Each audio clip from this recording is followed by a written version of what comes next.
Hey, what's up everyone? Welcome to Downward Thrust. Today we're going to take a look at the top 3 reasons that veteran players might be quitting League of Legends. First, I just want to cover a couple basics, guys. This is going to be a very subjective video. It's going to be my opinion. I'm going to try to use statistics when I can and show you guys some numbers and whatnot on the screen. I also want you guys to know that I'm a big fan of the game. I've always been a big fan. I've been playing since the beta, competitively since Season 1, and I've climbed to my Diamond 1 series multiple times. I've been Diamond 4 times. It's definitely been a wild ride. We're going to talk about the roller coaster that has been League of Legends. So before we jump into the countdown, let's go over a few things, a few fun facts regarding League of Legends. Rito Games has published the numbers behind League of Legends, most recently anyway. Unfortunately, they don't do it consistently, which is really annoying if you want to grab statistics on the game. But as of right now, 67 million players play League of Legends every month. 27 million players play a game every day. That is frickin' nuts. If we hop on over to the Steam page and check out Riot's competition, if you can even say that, let's take a look at Dota, for instance. Dota 2, with a peak player count of about 1.3 million. And the current player base, players playing right now this second, is about 950,000. Now that's 27 times lower than the average daily player count for League of Legends. If Dota 2 made $50,000 a year with a full-time job, do you know what salary Riot Games will be making? $1,350,000. Yeah. Riot Games is the brain surgeon, and Valve is the shift manager at the local Starbucks. It's really crazy when you compare this to other really popular games. I mean, if we take a look at World of Warcraft, it peaked around 11 to 12 million subscribers. And if we take a look at other very popular online games, such as the newest Call of Duty, it's not even close. Thus, League of Legends has been very successful. Through the years, however, the competitive nature of the game and the rank ladder have become less and less enjoyable to many veteran players such as myself. Through my experiences and research, I've come up with 3 reasons for this. Let's get into the countdown. Number 1, the rise of online resources. For me, the accessibility to online resources such as MobaFire, champion guides, YouTube's how to win ranked games in League of Legends, and all that other nonsense has really had a huge impact on a lot of the people's overall happiness with the game.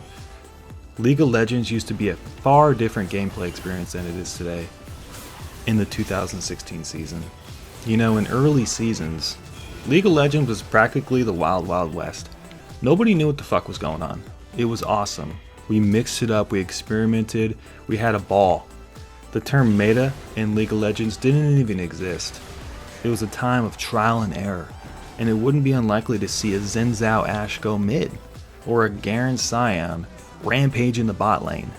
Did it work all the time? Hell no. But that's trial and error. Jungling? It barely worked. Only on champions like Nunu and Warwick that were actually able to survive the hard-hitting blows of the camps.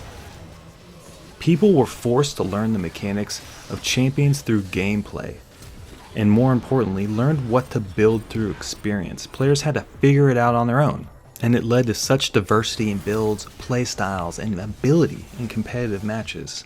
Things were so diverse back then. The great thing about learning through gameplay experience is that players would naturally eliminate bias towards their build and their play styles. If you stop to think about it, stop to think about a player without any resources that we know of today, like builds or item guides or any of that bullshit, they would develop a natural relationship towards certain items that directly benefited their own personal playstyle. For instance, it was not uncommon to see an Ashe player running around with a double Phantom Dancer and a Last Whisper, or a Blood Razor instead of an Infinity Edge. Why? Well, maybe it wasn't the most optimal build, but maybe it was more optimal for that player who really embraced movement speed. You know, players would take these builds, mix them up, change them up, experiment, and come up with some really interesting personal builds. It was pretty cool. Trial and error has all been eliminated by the way of online resources. You know, nowadays, most players go online and look up skills and item builds so they can be more competitive. You can't really blame them, can you? Not really. It's a system that is deeply rooted in the mentality of League community players today. Winning is fun, and losing sucks. So why wouldn't players go online to get the resources they need to win? It's pretty hard to argue with that one. It's just the way the game is now. Unfortunately, websites such as Mobifier, LolKing, and any other handful of guide websites have created such a homogenization of ability that any personalization of playstyle or item build is pretty much shit out the window. How many times do you see a Lucian these days, or any other fucking popular champion, building the same goddamn items every game? It's pretty much all the same, they're just robots.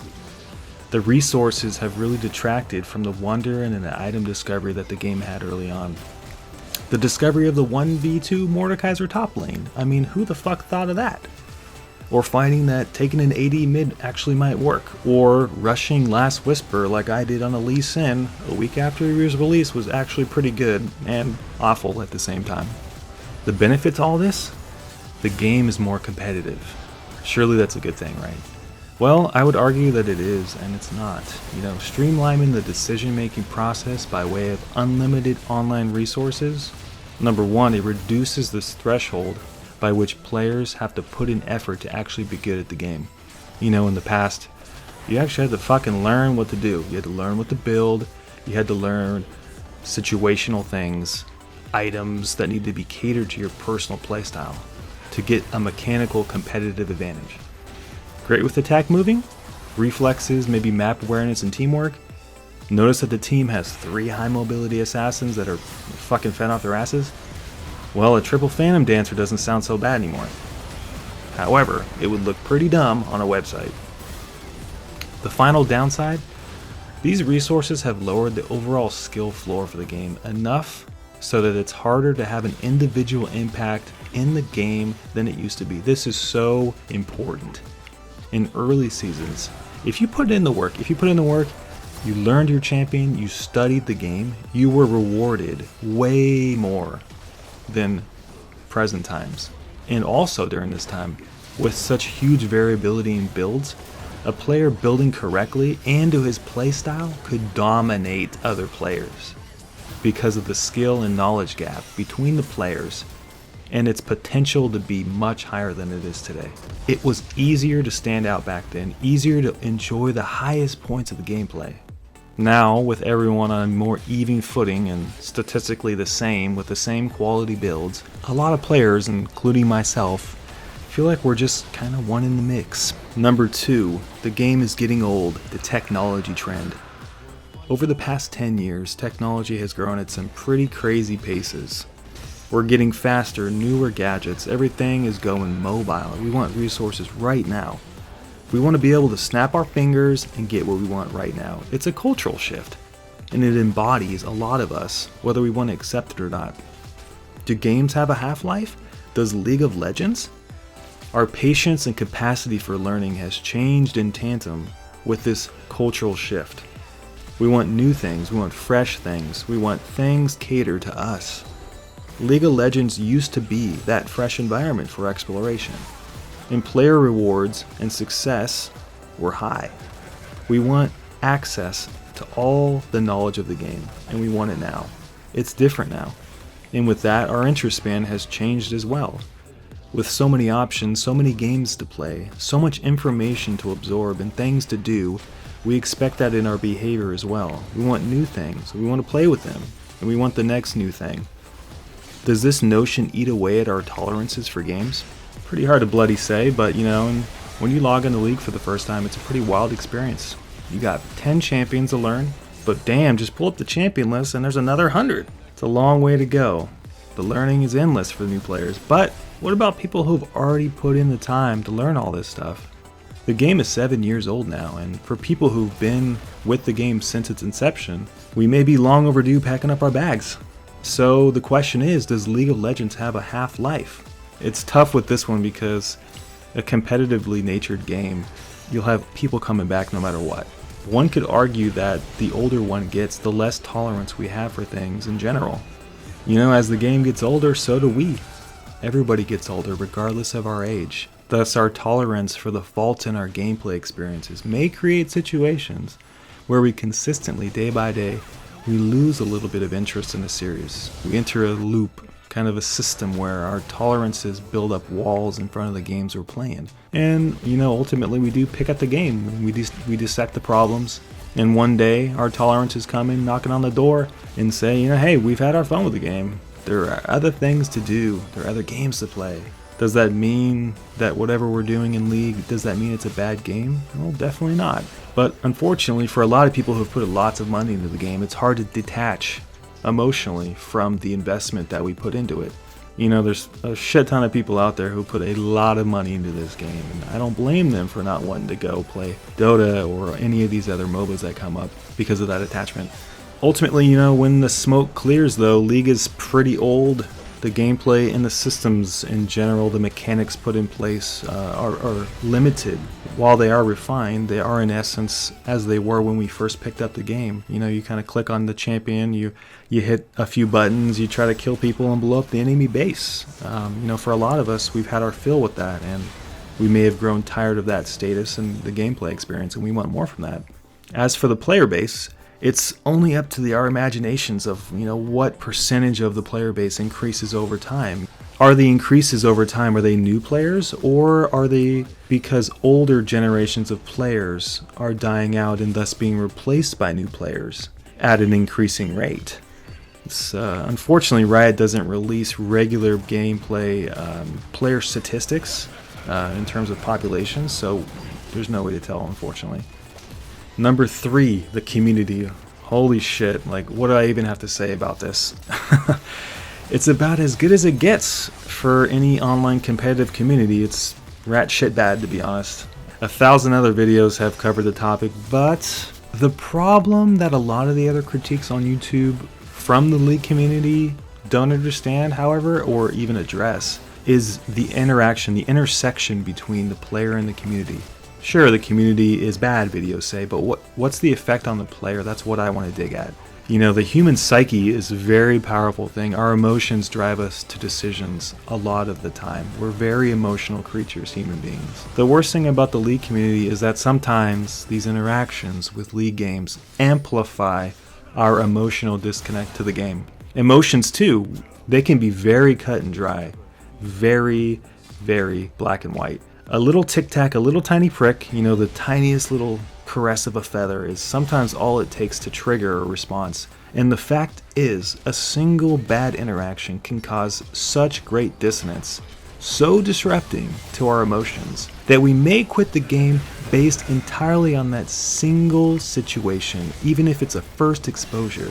Although we don't have statistics for this metric, of course, it's safe to say every single day many people quit League of Legends based off of toxicity, hate speech, and harassment in League games, and we cannot blame these people. I was one of them, I definitely quit because of one of these reasons.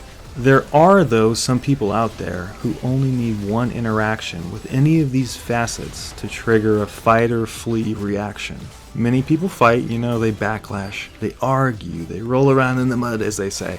Other people, though, they flee. They log off and they never come back.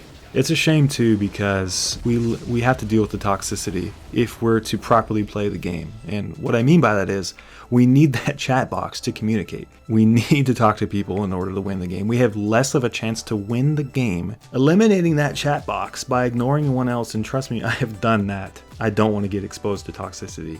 Even from our own team means that we give up a potential competitive advantage, which is communication. On even terms, like I said, a team that can talk to each other, a team evenly matched, all other factors held constant, ceteris paribus, via economics, if we have any econ people out there, they're going to win that game. The sheer existence of toxicity is a cloud on a sunny day. Even if the clouds aren't out, you know that it's possible that they may be rolling in soon enough. And that's reason enough for some people to steer far away from League, especially older players. Older players that have built up these intolerances to these systems. So there you go, guys. 3 reasons why veterans might take off from League of Legends. I really hope you enjoyed the video. Feel free to join the discussion. If you liked the video, hit that follow button. Alright guys, see you next time.